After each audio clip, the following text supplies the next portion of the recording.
All right, YouTube and fellow watchers from other sites like Live Leak and so forth. Um, this is something I've been putting off for a while, just because honestly, season 4 on the History Channel of Alone has been kind of a mixed bag for me personally. I've just been like, I kind of not even sure what to say, you know? The first 5 episodes, just in my viewpoint, were very laborious and boring, and I don't know. It was like it was like a chore to watch it, and it wasn't so enjoyable. Only until the very end of the 5th episode that I even started to even have any interest in this particular season. And it's sad to say because I've been kind of somewhat promoting it and talking about it quite a bit, over the last couple years, and especially the build up for season 4. I just kind of was hoping it was going to be like something else, that we have never seen. And it's true, we haven't seen this before to have teams, but I don't know. There's something that's taken away from the show that it's just something's missing, in my opinion. Well, there's just a different dynamic, obviously, but when you have 2 people versus 1, but the whole idea here is just, I guess maybe it's just an adjustment period for me or for other people, but I'm not here to kind of like just reverberate other people's thoughts on this, but I'm not the only one that's kind of having a hard time enjoying the first half of this season. But now that we're past the first half, I just kind of want to go through where we're at now. And so, okay, so I've watched episode 0 through 8. So I'm caught up now. And I don't know how much more that's left. I think there's like 3 or 4 maybe more episodes and it's completely over. And I think that even includes like the very last video, maybe when they do an interview after the show. So there might only be like 2 or 3 more real episodes. I don't know for sure, but we're getting close to done.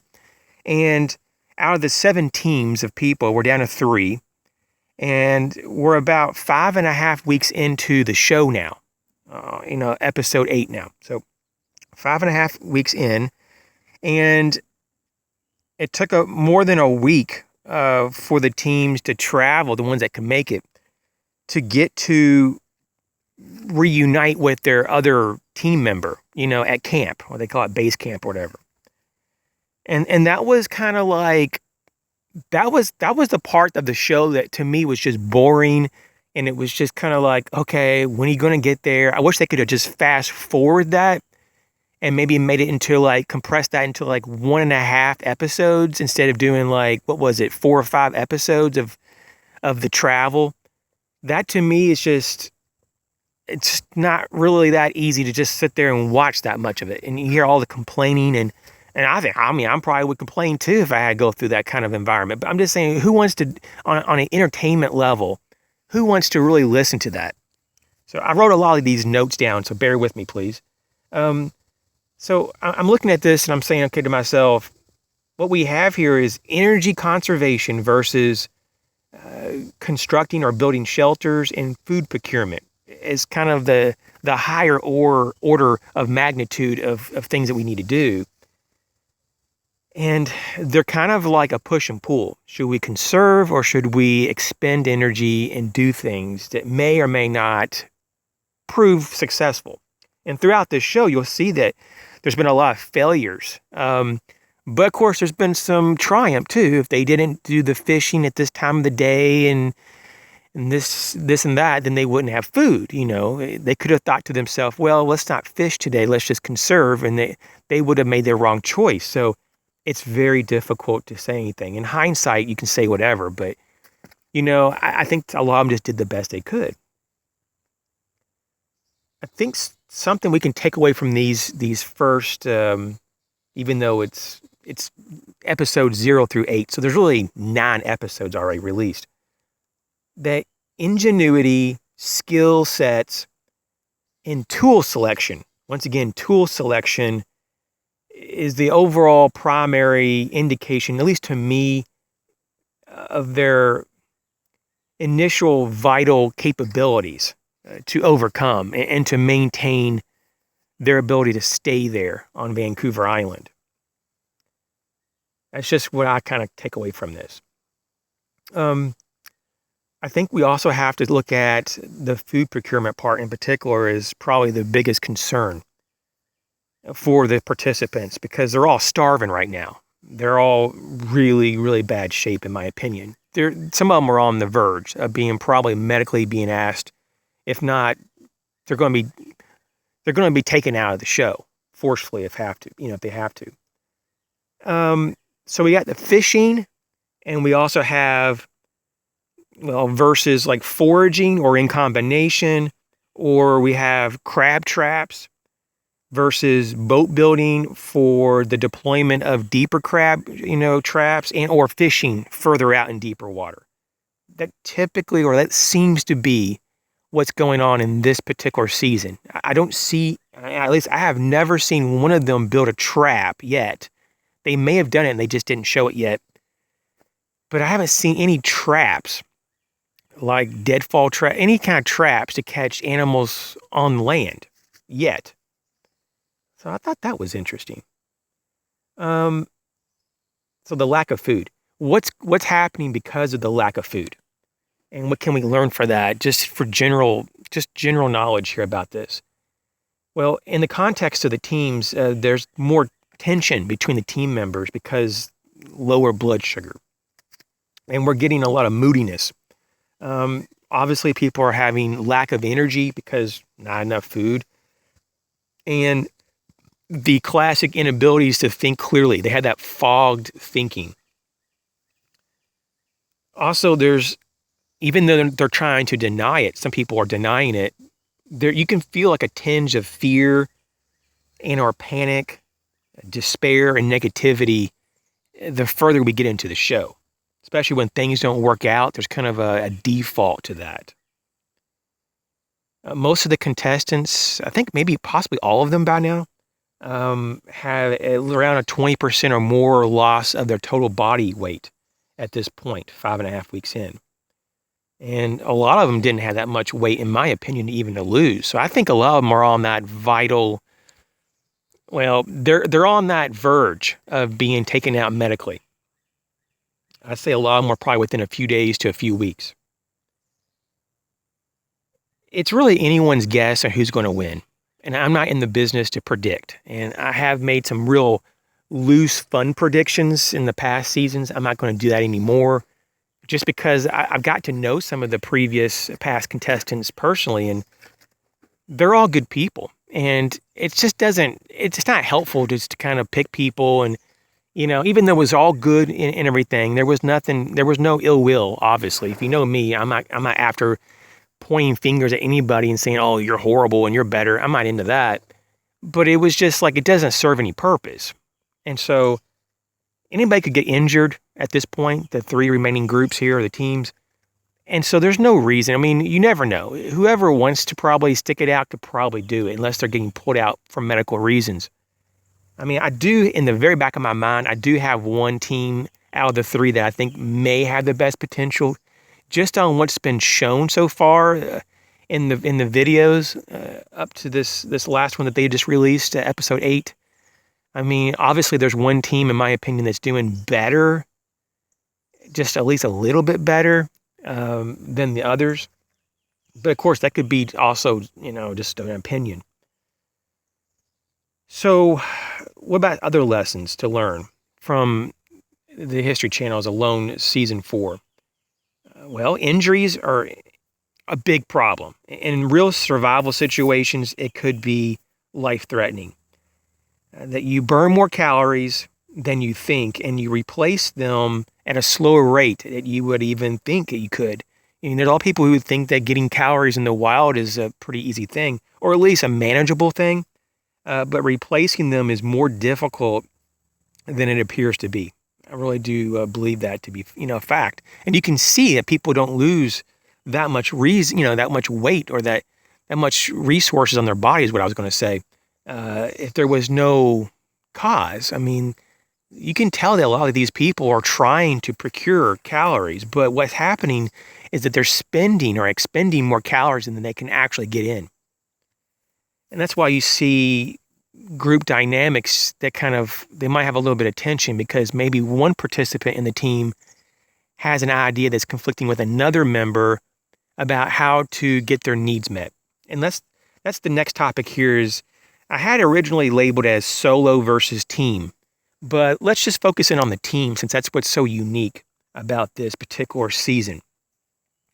The pros of being in a team. You're not going to be as potentially lonely, okay? And we see that. There doesn't seem to be that complaint that, oh, I just miss my family and all that. We don't see that.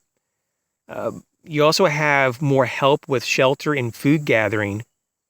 And if you get severely injured, you have more immediate help right there.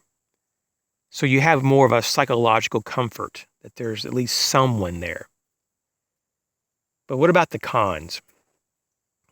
Well, you're already starting to see kind of creeping into, episode 7 and definitely full blown in episode 8, and it may even get worse. Conflicts and disagreements. The higher demand also on the environment that these teams are in to sustain 2 people versus 1 is a kind of a con. It's a negative in my opinion. And you have to be that much more productive as well to harvest resources, when you're in a finite situation or in a resource that only has so much. Okay, so this whole idea also that that there is less motivation when you're alone, not so much is true. It's just I think there's more drive when you're in a team or a group to do things because there's a little bit of pressure from other people, or at least in your mind that you should be doing certain things.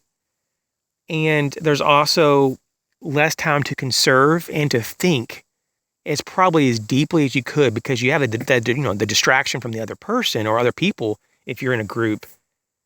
But you also have group dynamics. And we definitely sometimes don't think about that, about how certain people are more dominant in a team than others and how you kind of play the role of a certain figure in a group.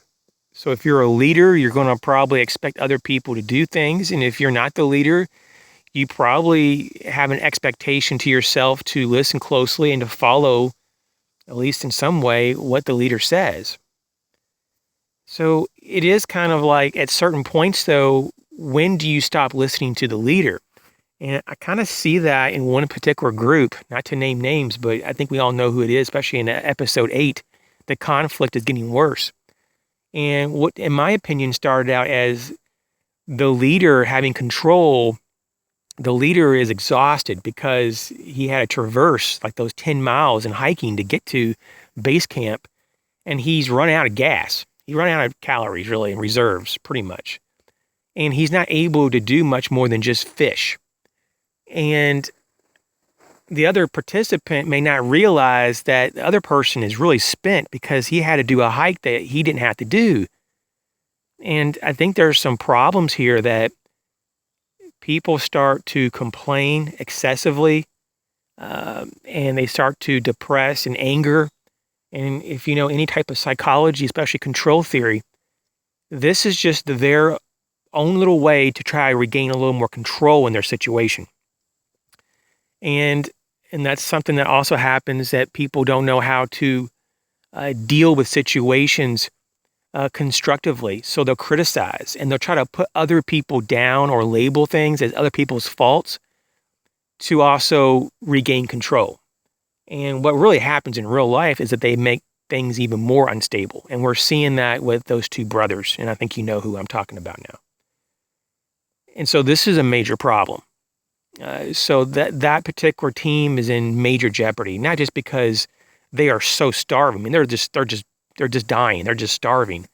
Not like, extremely fast, because there is some food coming in from foraging, but that element with the team dynamic, which is probably the most potential factor on the destruction of that team and probably going to lead to them tapping out soon. I mean, I'm not going to call who's going to do it. I'm just saying that I just wouldn't be surprised if they were the next.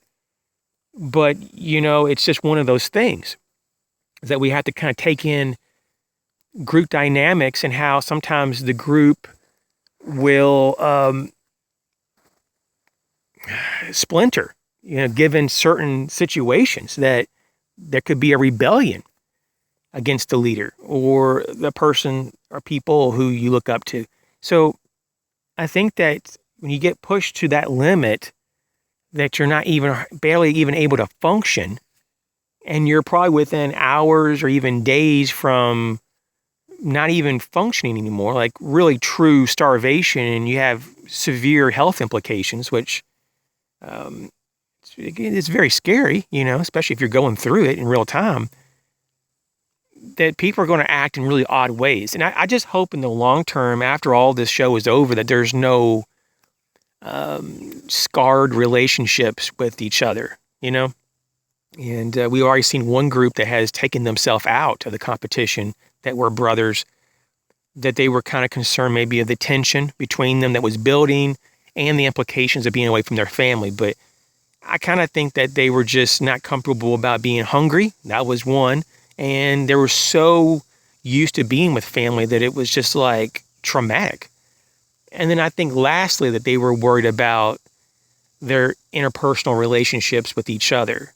Of course, that's just my opinion. It could be completely wrong, but it's just kind of what I saw from that particular team. And I agree, they're all important, and they may have been more equal than I just said. But you get to a point, though, that you don't want to scar a relationship or traumatize anybody over the potential to make a certain amount of money. It's not even worth it. It just isn't. And so I think that we can take that away from the show as well. Of how much are you willing to break down your body, potentially harm relationships, go without being with family? What kind of priorities do you have in your life? And how much are you willing to go to get to a material result or to satisfy an ego, an ego trip? And even though a lot of these groups will say, I'm doing it for other people, and they may really be doing that, there's also a part, though, even if they're not aware of it, they're doing it for themselves, too. They're doing it for themselves. We do pretty much everything for ourselves, even when we're serving other people. We know deep down that we're also serving ourselves. It helps us feel better. We get a lot from it. And so there's pretty much nothing that we do that doesn't pertain to ourselves. So, hey, thanks for listening to my thoughts on this. Hopefully it provided some kind of entertainment. I'd be very curious about your thoughts up to from episode 0 to 8 on this particular season of Alone. I'm very curious about how it's going to shape up here at the end. But regardless, though, it's just a game, and this is not real survival. It may feel like it is to these contestants, but real survival, as we know, has a different type of psychology, and you may not have the tools that they even have. And basically, there is no safety nets. So we have to keep remembering that this is just a game, and that's why I don't get too wound up about things that I see, because at any moment they can just push a button and go home. So it's not like I have no empathy for them, because I don't want to see people starve and suffer. But at the same time, it's self-induced. It's like someone complaining that they're hungry, even though that they are a chef and they work at a gourmet restaurant and they're surrounded by food, and the owner says at any time, if you want to take a break and take a snack, you can do that anytime. But they say, nah, I think I'm good. I'm just going to suffer needlessly. Well, it's kind of hard to be empathetic about that. And I do respect the contestants for trying to win, because they probably do want to help their family and better their situation, which is respectable in both ways. But once again, it is just a game show, and we need to just learn what we can, the lessons that we just outlined. But we also need to recognize that real survival, there's actually even more to it than what we see, or we could ever see probably on a game show. It's not the same. And you almost can never really do a show to give it, to do it justice. Reality versus simulated type of realities, or these reality type shows, they try to give you a glimpse, and we might be more than halfway there in terms of showing what it would be like to try to get on with it in a survival situation. But in my mind, though, I think that people would really go and probably take a lot more risk to satisfy their needs if they knew that they couldn't possibly be rescued, that they would probably do some more things. And we would never really know unless they were in that situation. So it's just me saying that, but I think you know what I'm talking about. So, hey, thanks again for coming along. Thanks for your support on the channel. Catch you later.